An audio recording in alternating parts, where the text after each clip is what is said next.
آپ ہیلو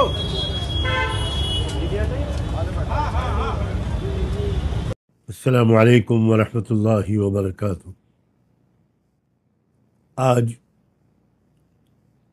ایک ویڈیو نظر سے گزرا، اس وقت سے دل بہت غمگین ہے۔ اس ویڈیو کے ذریعے یہ خبر موصول ہوئی کہ مغربی یو پی کے مشہور شہر مظفر نگر کے کسی علاقے میں کسی کیفے پر یا دو کیفے پر پولیس نے چھاپا مارا اور وہاں 40 لڑکیوں اور لڑکوں کو بہت ہی گندے اور ناقابل بیان کاموں میں مصروف پایا۔ رنگے ہاتھوں ان کو پکڑا گیا،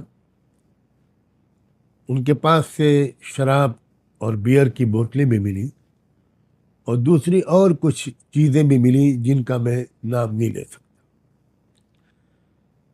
اور بہت ہی افسوس اور دکھ و شرم کی بات ہے کہ لڑکیاں شاید سب کی سب مسلمان تھیں اور لڑکے سب یا ایک دو کو چھوڑ کر باقی اکثریت ہندو لڑکوں کی تھی۔ میری یادداشت کے مطابق ابھی تھوڑے دن پہلے مظفر نگر ہی میں ایسا ہی ایک واقعہ، شرمناک واقعہ پہلے بھی پیش آ چکا ہے۔ مجھے الفاظ نہیں مل رہے ہیں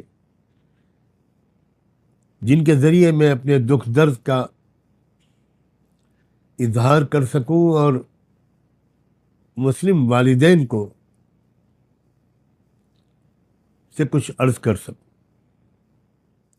میں خود مغربی یو پی کے ضلع سنبھل کا اصل باشندہ ہوں، آبائی وطن میرا وہی ہے، اور میں مغربی یو پی کے حالات سے خاصا واقف ہوں۔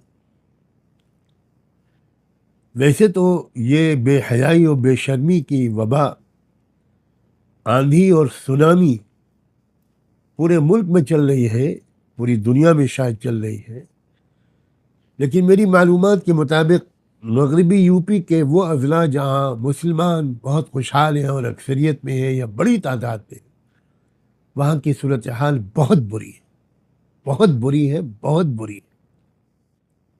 میں پہلے مسلمان بچیوں کے والدین سے ان کے پورے احترام کے ساتھ کچھ کہنا چاہتا ہوں۔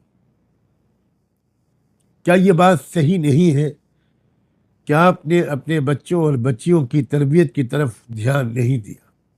آپ نے ان کو ایک شریف پاکیزہ زندگی کے آداب اور اطوار نہیں سکھائے۔ آپ نے ان پر اندھا بھروسہ کر کے ڈگری کی تلاش میں کالجوں اور یونیورسٹیوں میں بھیج دیا۔ بالکل خبر نہیں لی آپ نے کہ کالج میں وہ تعلیم حاصل کر رہی ہیں یا اخلاق بیچ رہی ہیں، کردار کا سودا کر رہی ہیں، اسلام کو بدنام کر رہی ہیں۔ ماؤں سے بھی عرض کرتا ہوں اور باپوں سے بھی، کیا یہ بات صحیح نہیں ہے کہ اصل قصور آپ کا ہے؟ تربیت میں کمی، نگرانی میں کمی، باخبر رہنے میں کمی، اندھا بھروسہ۔ آپ کیا واقف نہیں ہے کہ باہر کا ماحول اور کالجوں کا ماحول بہت خراب ہے؟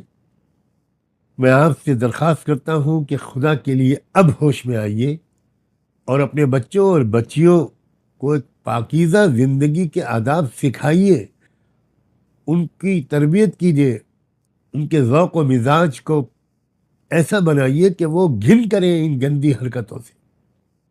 پھر آج کل لڑکیوں کی شادی میں بہت تاخیر ہو رہی ہے، زیادہ سے زیادہ آپ لڑکیوں کو پڑھاتے ہیں، پھر ان کے میچ کرنے والے لڑکے نہیں ملتے مسلم معاشرے میں، دیر پہ دیر ہوتی چلی جاتی ہے۔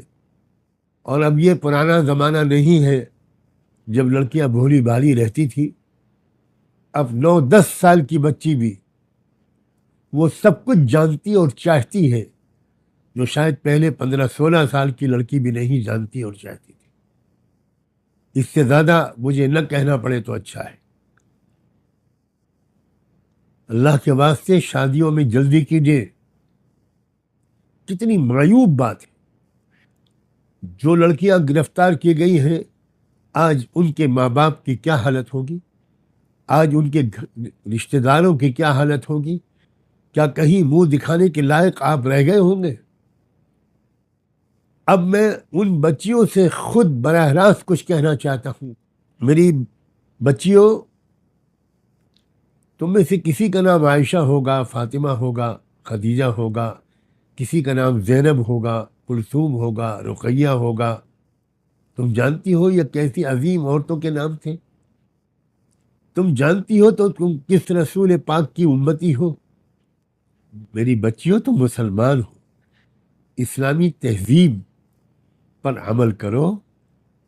جو غلطیاں ہو گئی، میں صرف تم سے یہ کہتا ہوں اور بڑی محبت کے ساتھ کہتا ہوں، اب گڑگڑا کر رو رو کر اللہ سے معافی مانگو، توبہ کرو، اپنی زندگی کو بدلو، نماز پابندی سے جی لگا کر پڑھو، قرآن سے اپنے تعلق کو بڑھاؤ۔ کیا تم کو احساس نہیں ہوتا کہ تمہاری عمر کی لڑکیاں مسجد اقصی کی حفاظت میں جانیں دے رہی ہیں، شہید ہو رہی ہیں، سینے پر گولیاں کھا رہی ہیں؟ ان کی تمنائیں، ان کا کیریکٹر، ان کا کردار، ان کے جذبات کیا ہیں؟ اور میں اس سے زیادہ کہہ کر تمہارا دل دکھانا نہیں چاہتا کہ تم خود اپنے گریبان میں جھانک کر دیکھو کہ ان کا کردار کیا ہے اور تمہارا کردار کیا ہے، ان کی مشغولیتیں اور دلچسپیاں کیا ہیں اور تمہاری مشغولیتیں اور دلچسپیاں کیا ہیں۔ کیا تم اس بات کو نہیں سمجھتی کہ جن لڑکوں کو تم اپنا دوست سمجھ رہی ہو وہ تمہارے بدترین دشمن ہیں؟ ان کو اس کام پر لگایا گیا ہے کہ تمہاری زندگی برباد کرے، تمہارے خاندانوں کو بدنام کرے، تمہیں اس قابل نہ چھوڑے کہ کوئی تم کو اپنی بیوی کی حیثیت سے قبول کرے، تم نہ ادھر کی رہو نہ ادھر کی رہو۔ میں جانتا ہوں کہ تم پر جادو بھی کرایا جا رہا ہے، لیکن میں یہ بات بھی صاف کہہ دینا چاہتا ہوں، انہوں نے دور بیٹھ کر تم پر جادو نہیں کیا ہے، پہلے تم سے دوستی کی ہے، تم ان کی دوست بنی ہو، ان کے ساتھ پارکوں اور ہوٹلوں میں گئی ہو، تبھی ان کو موقع ملا کہ وہ کچھ مٹھائی کھلا کر یا کسی اور طریقے سے جادو کریں تم پر، اگر انہوں نے جادو کیا ہو تو۔ اور میں ان ہندو لڑکوں سے بھی کچھ کہنا چاہتا ہوں، حالانکہ مجھے شک ہے کہ میری یہ بات ان تک پہنچ پائے گی۔ میرے نوجوان بچوں، تم بھی بھارت کے ناگرک ہو، اور مجھے بھی اس بات پر گورو ہے، فخر ہے کہ میں بھی اسی بھارت کی مٹی میں پیدا ہوا ہوں۔ بچوں، تمہارے سماج اور تمہاری قوم میں بڑے بڑے لیڈر پیدا ہوئے، بڑے بڑے رشی منی اور مہاتما پیدا ہوئے، جنہوں نے مانوتا کی اور دیش کی بڑی خدمت کی ہے۔ بچوں، میں تم سے بڑی محبت کے ساتھ یہ ریکویسٹ کرتا ہوں، اپیل کرتا ہوں کہ تم ایجوکیشن پر دھیان دو، دیش کو مضبوط کرنے پر دھیان دو، اپنے کیریکٹر کو پاک صاف رکھو۔ کیا آج جب تم کو پولیس لے گئی ہوگی تو کیا تمہارے ماتا پتا کا سر شرم سے جھک نہیں گیا ہوگا؟